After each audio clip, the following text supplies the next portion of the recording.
Assalamualaikum warahmatullahi wabarakatuh. Kembali lagi belajar biologi bersama Bu Nurul. Ingat, ditonton sampai habis videonya agar kalian bisa memahami materinya. Tetap semangat. Kalau kemarin kita sudah bahas materi tumbuhan lumut, sekarang kita bahas tumbuhan Tracheophytanya atau tumbuhan yang berpembuluh, yaitu Pteridophyta atau tumbuhan paku. Coba deh teman-teman, kira-kira ada yang pernah melihat nggak nih tumbuhan yang ada pada gambar? Kalau ada yang pernah melihat, kira-kira tahu nggak sih tumbuhan tersebut biasanya tumbuh di tempat yang seperti apa? Nah, kalau pernah melihat, berarti sedikit banyaknya kalian bisa dong menyebutkan ciri-cirinya. Langsung aja ya kita sebutkan bersama-sama ciri dari Pteridophyta atau tumbuhan paku. Ciri dari tumbuhan paku yang pertama, dia hidup di tempat yang lembab. Kemudian yang kedua, kalau kalian melihat daunnya, itu dia memiliki daun muda yang strukturnya menggulung. Kemudian yang ketiga, tumbuhan paku merupakan kelompok tumbuhan yang berkormus, artinya dia sudah memiliki anatomi yang jelas antara akar, batang, dan juga daunnya. Kemudian yang keempat, apabila kalian melihat bagian daunnya, nah di bagian bawah daun itu terdapat kumpulan spora atau yang disebut dengan sorus. Kemudian yang terakhir, sama nih dengan tumbuhan lumut, tumbuhan paku juga mengalami yang namanya metagenesis. Bedanya jadi fase sporofitnya lebih dominan. Lanjut, sekarang kita bahas struktur tubuhnya. Paku memiliki batang yang tumbuh menjalar di bawah permukaan tanah yang disebut dengan rizom. Nah, seperti yang Ibu bilang pada pertemuan sebelumnya, tadi juga Ibu sampaikan paku sudah memiliki pembuluh angkut. Nah, jaringan pengangkutnya itu terdapat pada rizom tadi. Pada rizom ini juga ditumbuhi oleh yang namanya akar. Nah, untuk daun, tumbuhan paku memiliki daun muda yang menggulung. Nah, selanjutnya berdasarkan ukuran, daun pada tumbuhan paku dibagi menjadi dua. Yang pertama mikrofil. Mikrofil itu artinya daun kecil. Ya, ukurannya kecil, bentuknya seperti sisik, tidak bertangkai dan tidak bertulang daun. Kemudian yang kedua makrofil. Nah, ini bedanya ukurannya besar, bertulang daun, selnya sudah mengalami diferensiasi. Kemudian berdasarkan fungsinya, daun itu dibagi menjadi dua juga. Ada daun sporofil. Ingat-ingat ya, namanya sporofil. Dia fertil sifatnya, penghasil spora. Kemudian yang kedua ada daun tropofil yang bersifat steril. Nah, ini digunakan untuk fotosintesis. Lanjut, sekarang kita bahas klasifikasi tumbuhan paku berdasarkan jenis spora. Nah, ini dibagi menjadi tiga ya. Yang pertama ada homospora, yang kedua peralihan, yang ketiga heterospora. Perbedaannya apa sih, Bu? Nah, sesuai dengan namanya satu, homo. Homo itu sama ya kan? Nah, si homospora ini sporanya berumah satu, kemudian jantan dan betinanya sama, artinya belum bisa dibedakan. Nah, ini contohnya adalah tumbuhan paku Lycopodium. Kemudian yang kedua ada paku peralihan. Nah, paku peralihan ini sama, berumah satu, tetapi spora jantan dan betinanya berbeda bentuk, sudah bisa dibedakan. Kemudian yang ketiga ada heterospora, itu berumah dua, jantan dan betinanya bisa dibedakan gitu. Sampai sini paham? Nah, agar kalian mudah menghafalnya, pokoknya urutannya homospora, peralihan, heterospora. Untuk contohnya kita singkat menjadi lemas, Lycopodium, Equisetum, dan yang terakhir di heterospora contohnya ada Marsilea dan juga Selaginella. Nah, di sini sudah Ibu tampilkan siklus hidup paku homospora. Yang pertama ada spora, kemudian apabila dia hinggap di tempat yang lembab, kemudian dia akan tumbuh menjadi protalium atau tumbuhan paku muda. Nah, kemudian si protalium nantinya akan menghasilkan antheridium dan juga archegonium. Antheridium dia menghasilkan sperma, sedangkan archegonium penghasil ovum. Masih ingat kan?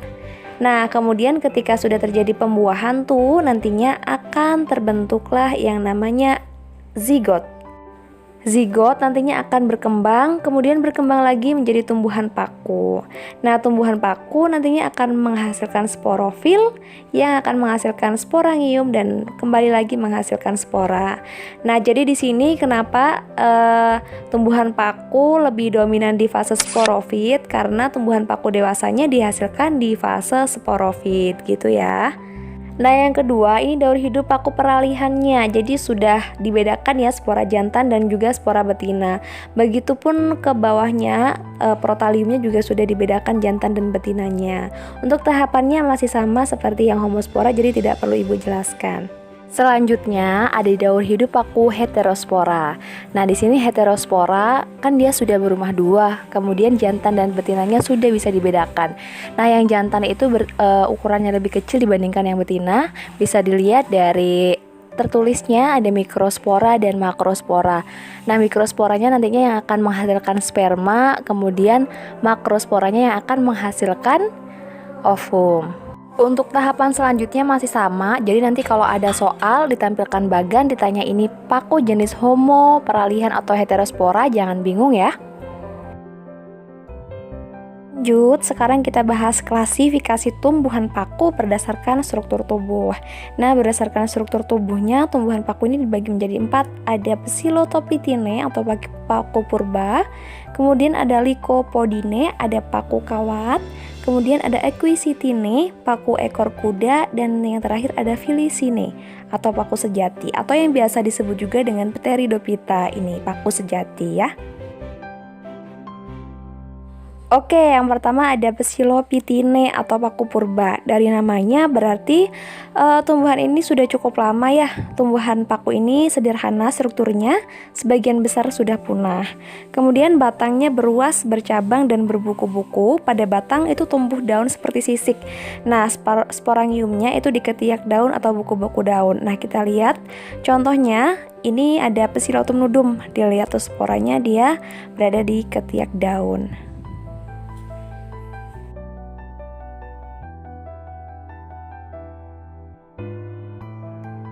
Nah, yang kedua ada Lycopodine, paku kawat. Nah, yang ini batangnya bercabang berbentuk menggarpu, kemudian daun kecil seperti sisik tersebar rata, tidak bertangkai dan tulang daunnya cuma satu. Sporangiumnya ini membentuk strobilus di ujung batang.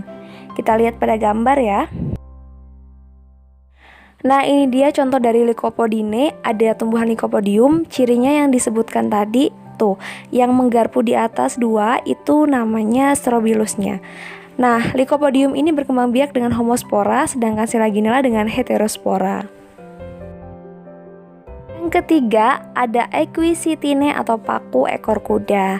Nah, ini batangnya berongga, kemudian cabang berkarang pada buku batang. Daunnya seperti sisik, tumbuhnya melingkar pada buku batang, kemudian sporangiumnya berada di ujung. Nah, ini dia contohnya. Bentuknya seperti ekor kuda, makanya dia disebut sebagai paku ekor kuda. Yang terakhir ada Felicitine atau Pteridophyta, paku sejatinya. Nah, ini hidupnya di tempat lembab, kemudian berdasarkan lingkungannya, jadi tumbuhan paku sejati ini ada yang jenis paku air, artinya hidup di air, ada yang paku tanah, hidup di tanah, dan epifit menempel pada tumbuhan lain. Daunnya sempurna, duduk daun membentuk sayap, daun muda menggulung. Nah, sporanya berkumpul membentuk yang namanya sorus, biasanya ada di bawah daun gitu ya. Berikut Ibu tampilkan beberapa contoh dari paku sejati. Nah, ini yang pertama nih ada semanggi, biasa digunakan untuk sayuran, dan yang lainnya biasa digunakan untuk tanaman hias.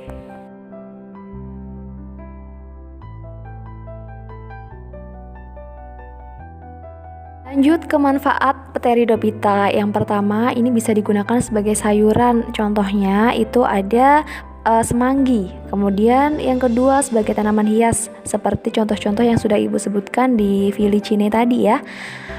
Kemudian sebagai bahan penggosok di sini ada paku ekor kuda. Kemudian ada juga Azolla pinnata yang digunakan sebagai pupuk hijau. Nah, Azolla pinnata ini adalah yang hidup di sawah-sawah. Jenis paku ini biasa bersimbiosis dengan Anabaena azolla, yaitu jenis alga hijau biru yang berkemampuan untuk memfiksasi nitrogen bebas di udara. Makanya dia bisa digunakan sebagai pupuk. Pertanyaan presensi untuk absen ganjil. Sebutkan klasifikasi tumbuhan paku berdasarkan jenis spora yang dihasilkan beserta contohnya. Kemudian untuk absen genap, sebutkan macam klasifikasi tumbuhan paku berdasarkan strukturnya dan juga contohnya.